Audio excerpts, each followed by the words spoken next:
America. Praise the Lord. One of the things that is been most exciting for me is just seeing how legacy churches are continuing to participate in equipping and mobilizing their people locally for movements. But now we're starting to see some of them equip and mobilize their people globally to send them overseas as full-time supported missionaries, embedding them on catalytic teams in the heart of movements over in South Asia. And so it's exciting when we, I think I've mentioned before, we're praying and fasting for these churches of peace. I know that's not a term in the Bible, but just these God-prepared churches whose leadership is broken for lostness, and they have a God-sized vision, and they're actually wanting training. When we find those churches, we're discovering that they typically have 3 different areas of interest for training. One is disciple making. Hey, come and help us learn how to make disciples. We see the Great Commission. We want to make disciples, and usually they're using an evangelism tool or training that's not very reproducing, and it's disconnected from their discipleship materials, which usually costs money. So disciple making is one. Church planting is another. I mean, there's a growing desire among churches in North America to want to plant other churches. In fact, here in Florida, I think the Florida Baptist Convention, they are funding churches that are planting churches. They are devoting their church planting strategy to going through existing churches because they see those as being healthy. So they're wanting to plant churches. A lot of times I would say the majority of the church planting strategies that folks are using is shepherd driven versus, a pioneering model or an apostolic model that, just starting churches by reaching lost people. So church planting is the second area they're interested in.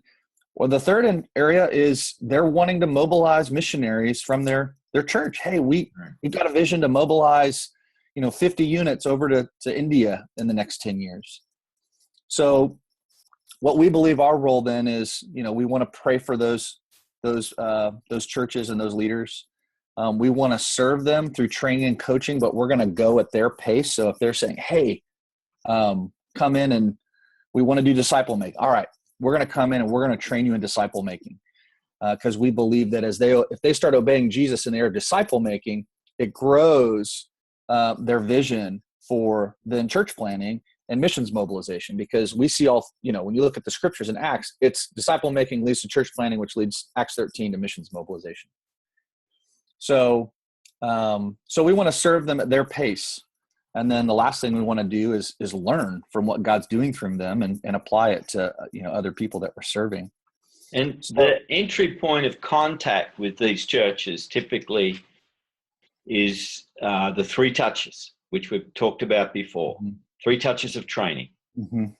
Yeah, when they reach out to us and, we talk to them and they fit the criteria for us, we go right into the 3 touches with the weekly rollouts in between. Yeah. Okay. So, and people can go back. We'll post a link to that 3-touch training. So what you're identifying is that's happening at those 3 levels. You're seeing churches get out into the community and make disciples amongst people who are far from God.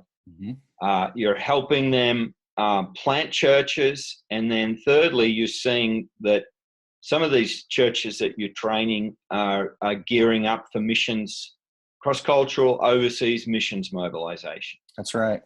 Which is most exciting. I mean, that's a part for, as far as us laboring here in North America, God's heart is for the nation. So we want to see movement here, but when we begin to see, just being open-handed and letting the Holy Spirit lead, he is beginning to take catalytic leaders from these teams and mobilize them over to finish the task globally. So we didn't originally set this up as a mobilization strategy, but I think the fact that we have a U.S. strategy or North American strategy, it's turning into we're mobilizing the right kind of people. For example, one couple that is serving, I can't mention their names, but they're serving over in South Asia, was mobilized out of a church in Texas And they within 6 months have already seen 4th generation churches, and he is now a team leader within that organization. I was just recently with Steve Smith in Denver at the GACX conference, and we were talking about this over breakfast, and he articulates it as 4 stages for mobilization, that we would have home hubs here in the U.S. where you've got active catalytic teams, whether it's through mission organizations. Like I know we're working with Adam Gaucho of Greater Europe Mission up in Chicago to try to help them establish an active catalytic team up in Chicago that they can mobilize out of. Or it's through existing churches. It doesn't have to be a mission organization. It can be an existing church. But so you've got the home hub that's an active catalytic team that's pursuing movement right there, and then you've got the field hub. So let's say there's a missionary team overseas that's that's actively pursuing movement, but they're receiving these catalytic leaders from the North American home hubs, or it can be home hubs in other parts of the world too. But they're receiving the missionaries. They can plug them in on active teams, and then from there they can mobilize them towards a team that's pursuing an active UPG. UPG, so unreached people group. Okay. And then from there they can mobilize folks to go after the unengaged, unreached people groups, or the UPGs. And so really setting up a pipeline of leaders to go after finishing the task. I think the thing I've learned too, mentioned earlier, let's go at the pace of the leadership. A lot of them are not there yet. They're not there on the mission mobilization. They're not there yet even on the church planting. It's scary, but man, they're there on making disciples. And so what I've discovered is, man, if they start obeying Jesus at any one of those phases, he's going to enlarge their vision and then their practice. So that's why we go in. I'll just give you a couple examples. With the church in Tulsa that we've talked quite a bit about, with Cedar Ridge Christian Church and Brian King and Pastor Greg Pittman there. When they brought us in, we weren't talking about church planting or missions mobilization. We were talking about disciple making. They had a vision to see 1,000 new disciples made. So we went in and served that. But then as they began to obey Jesus locally, we discovered they also had a missions vision. They wanted to mobilize 50 units over to Asia over the next 10 years. But their plan was to sub that out to some other organizations. Well, then once they discovered, wow, we've got our people making disciples, and we're the ones that are training them now, could we mobilize our own missionaries? So we began to talk to them about, yeah, you can. Let's help you train your own people for mission mobilization. So now they are not only actively making disciples, but they're on a track through we help them set up a church planting residency program or missionary residency program within their church, where they're on track to mobilize 50 units over to India. And as a result of that, now it's brought up the church planting. Now they're open to begin planting churches. That's one example. Another example would be the family church example. They came in and said, hey, we want you to help us with the vision to start 100 churches in South Florida. Okay, let's come back and talk about disciple making, because how you make disciples will affect the type of churches that you're going to plant.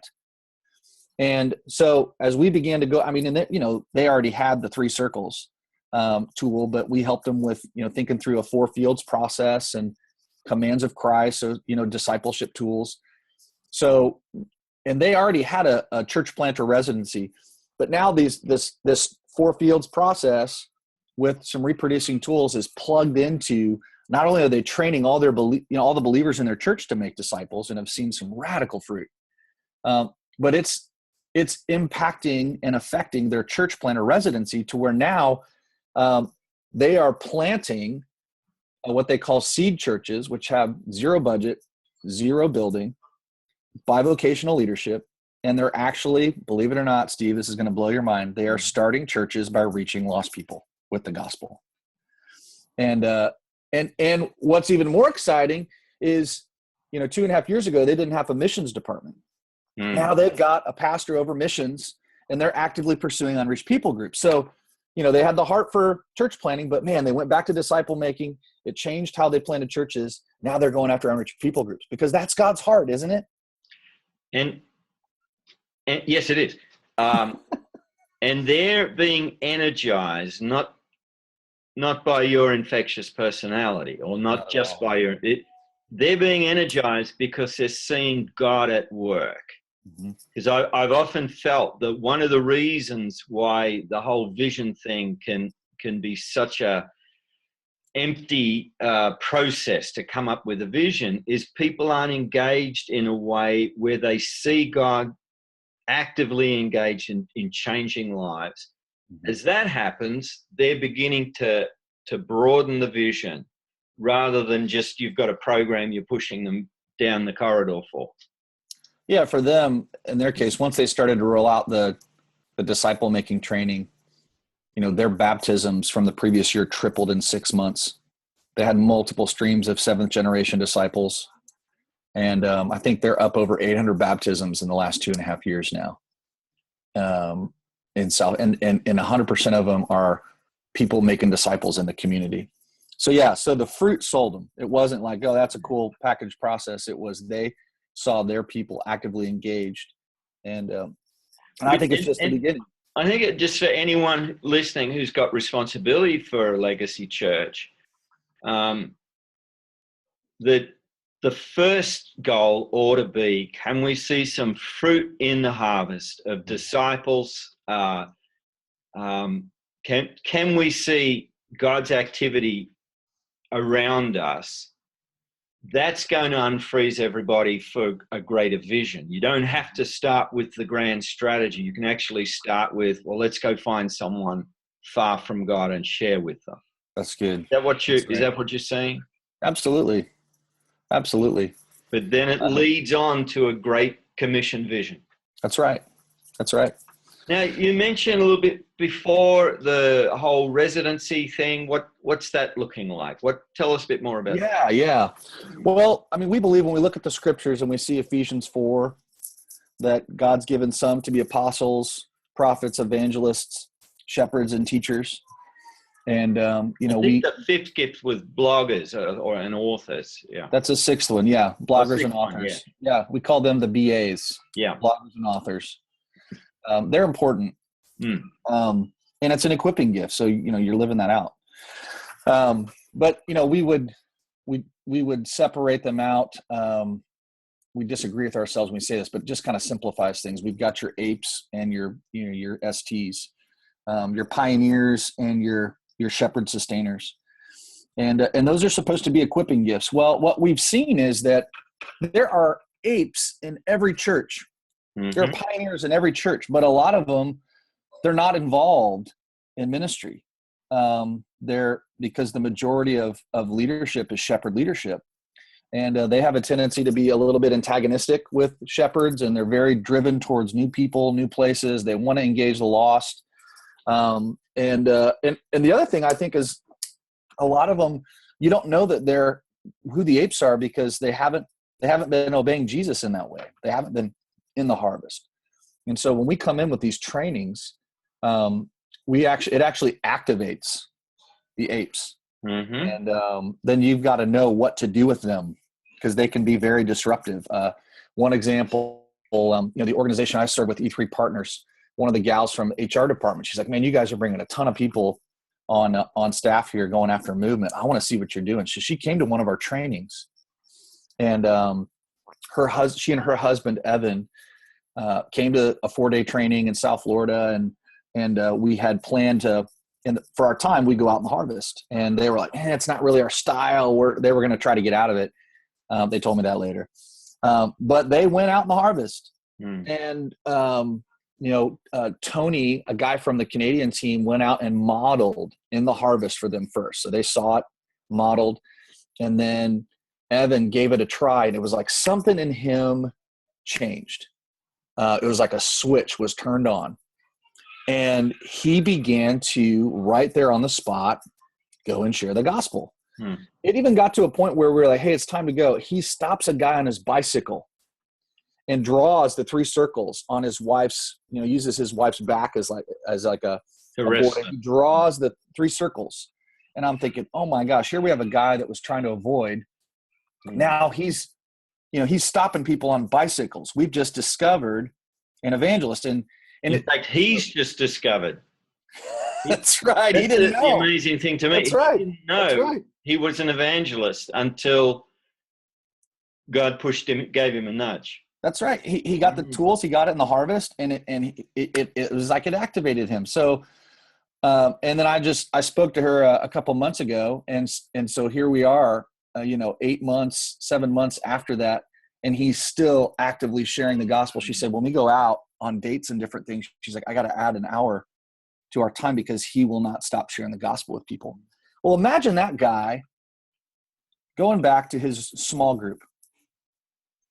What's he going to do in that small group? Hey guys, we got to go out. We got to share the gospel, And then for the first week, they're like, that's cool. And the second week, okay. Third week, all right, you're killing me. Or this guy going to his pastor, we got to make disciples. We got to go out and harvest, So you need to know what to do with these people once they're activated. And we learned this from Ron Surgeon and the way they're rolling things out in Memphis is the goal is, train and find those people, gather them together in a catalytic team. We talked about that last time together in the previous episode. The importance of forming these teams. So then the question is, so that's kind of how we roll it out, training, you find these people, but then it's like, all right, what's next? I mean, do we just, we've got these teams that are there. You're like, where is this going when you've got, a legacy church? And so we learned from Antioch Church out in Waco, Jimmy Seibert. They have a church out in Los Angeles, Epicenter Church with John and Evelyn Lowe. And this church network has just done an amazing job of implementing T4T principles.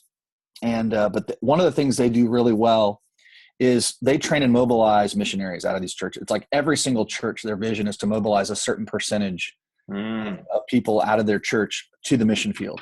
And so we did I got to spend some time with John and Evelyn last spring. I was there with Maya to cast vision for 120 pastors in Los Angeles area to set up a training that the Austin guys were going to go out and lead. And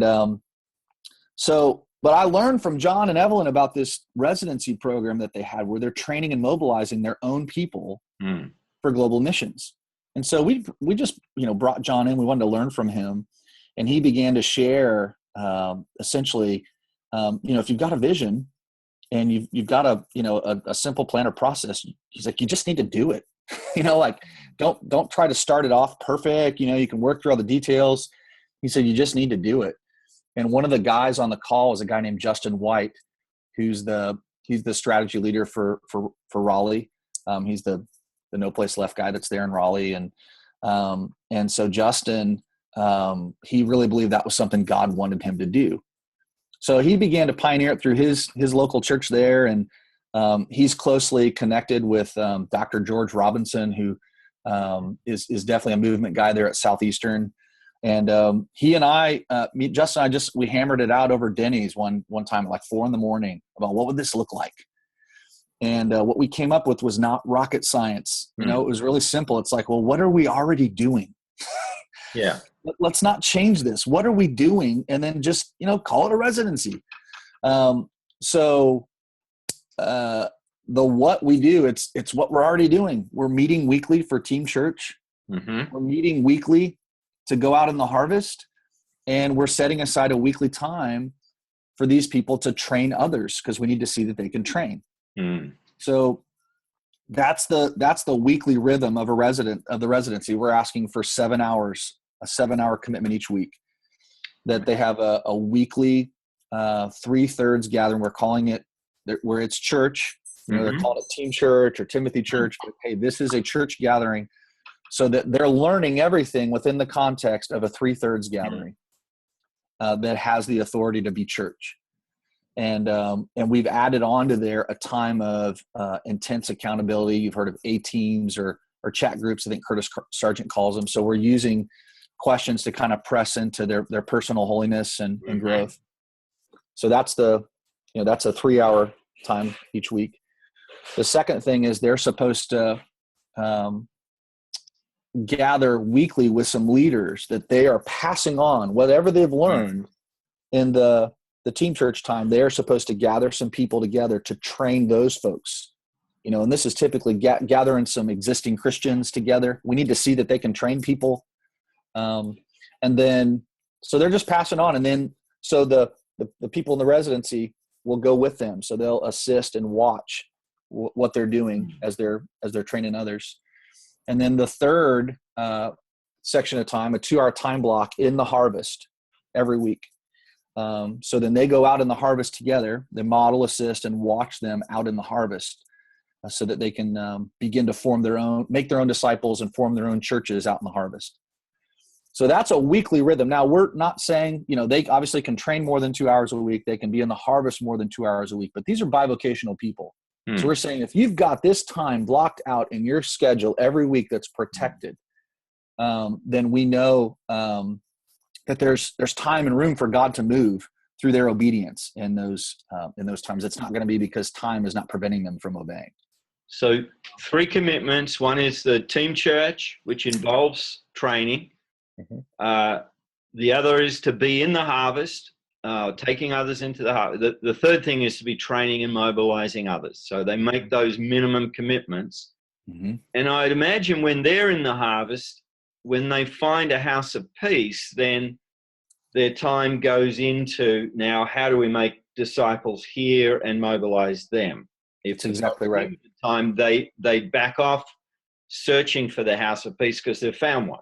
That's right. That's exactly right. Yeah, and we still see that as harvest time. It's just now they're developing disciples and forming churches in the harvest. Yeah. And so that's what the weekly rhythm looks like. And that's what we're already asking these other bivocational teams to do, right? So we're not changing anything. And then the content. And I'm guessing, that's 7 hours. If a committed lay person pulled out of their current responsibilities in a local church, they could come up with those 7 hours. That's exactly right. Yeah. And that's the whole thought behind this was, okay, you've got Awanas. All right, you've got choir. And, oh, by the way, we've got a movement catalyzing ministry. Yeah. So the time commitment is not, now what we're seeing is that people are loving the time and they're wanting to make more time for it as they're engaging in it. As far as content goes, during what are they receiving in team church? They're starting off with your basic, L1 tool. We use the 411 training the first week, and then they go right into the commands of Christ. And then later on in the first semester, they're getting the Acts study, seeing the 5 parts and 4 fields in Acts, seeing the 5 parts and 4 fields in the Gospels. Their weekly reading assignment is it's scripture. So there's a high volume of scripture that they have to read during their weekly homework. Then we'll do an iron on iron coaching session later on in the first semester. Then we transition second semester into long-term discipleship and bringing some of the other modules in. The other thing that's really interesting in this, Steve, is Southeastern Seminary. Dr. George Robinson has helped set this up. Southeastern Seminary is offering for folks who complete this program. I'm sorry, I called it a program. Complete this residency. Yeah. They can get 36 credit hours towards a graduate degree. And they just have to obviously pay for the hours, and there's some extra reading and writing they have to do. It's a growing trend, which is exciting, that the local church is now starting to take ownership of training and mobilizing their own people for local and global movements. And so that's what we say the vision. The vision is to equip churches to equip and mobilize their people for local and global movements. Yeah. So we're able to send from these these home hubs or these legacy churches, we're able to mobilize them over into an active movement to serve on a team. And so they can continue to grow and learn and develop as a leader in the heart of a movement. And then from there, be mobilized to any part of the world to begin going after movement. So that's how we're raising up teams. That's how we're raising up team leaders. So that's why it's, an important part of the residency is we want them to go over to India to learn from what's going on over there, to help with trainings over there. They'll see the training is almost identical, but it also gives the guys over in India a chance to kind of, check these folks out and give us feedback on things that they need to develop in year 2. So there's an ongoing relationship with the leaders and the locations where we're mobilizing them to. So just if we take the 30,000 foot view, Mm-hmm. you've got these 3 touches of training over 6 to 9 months. Mm-hmm. And that's repeated training in the context of local churches, helping them raise up teams of practitioners and trainers. Mm-hmm. As you do that and they see God at work in their local community, they start getting excited about world missions and about, hey, we can plant churches now. Mm-hmm. And now you're bringing some form and structure to how they can be growing leaders in a local context, Mm-hmm. who know how to share the gospel, make disciples, plant churches. That's then springboarding into world missions or being released and sent out to plant churches around the US. That's right. And so you're putting in place the sort of stepping stones, the building blocks, really for what a disciple-making, church-planting movement should look like. Mm. And you're also very open to anyone watching and learning from what's happening, and they can go do this in their own way, put their own label on it. But what it's doing is preparing the way really for a whole new wave of gospel, discipleship, churches, world missions. That's right. Mm. And that's just how this personally was not my plan. No, you're not smart enough to come up with this. No, of course not. You know that. But I think as this has progressed, we're, again, that whole learning part, pray, serve, and learn. We're learning from these churches. And we're learning from the harvest, and this is just how it's progressed. Right now we've got 3 active residencies that launched this fall. A 4th one is coming on, and 2 of the 3 they did 3 touches of training, and this was the outcome. So these are churches that weren't even pursuing movements until this time last year. The Tulsa church went through 3 touches. They had a mid-level. And they had that vision to mobilize 50 units. And they've already, in August, they took a trip over to India and the elders, and they just were blown away by what God is doing there. They have 12 members that are part of the first residency launch, and a decent percentage of them are there because they want to be mobilized over to India. But you've got some others that want to do this locally. So I think it's healthy for both. And the other thing that's exciting is the residency is being run by a layperson, Mike Dennis. He's a business owner, and so you've got a church member that's running the residency, providing leadership within the church. So the thing to hear in there too is it's not costing them anything. This is it's an affordable way to not that matters, but I just want to mention it. It's not costing tens or hundreds of thousands of dollars. It's I would say, we're not charging anything, but it's going to cost you your life. That's the cost. The second being one sent out from a church where others are being mobilized. They're going to see what God is doing, and they're going to want to support missionaries that have come from that sort of context. Mm-hmm. That's right. So now imagine it, in the culture of the church, you've got kids growing up in the youth group. Yeah. And they're hearing about their own people that are going over and doing these things, that this family has been mobilized overseas. Well, now you've got a vision for the kids growing up in the church that we are that's normal for them. That's going to be the water they're swimming in, that they're a great commission church that makes disciples, start churches, and mobilizes missionaries. So the whole, pray, give, or go, that becomes a reality for these people, that it can happen within the context of that church, that they don't have to leave in order to do this, that they can all happen right there. And so our passion is, we want to train them so that they can do this themselves. And then we move on. We continue to coach them. But I hope you hear in that we're for the kingdom. And we're not charging them anything for this. We want to give it away so that they can lead this themselves. And then we're learning by watching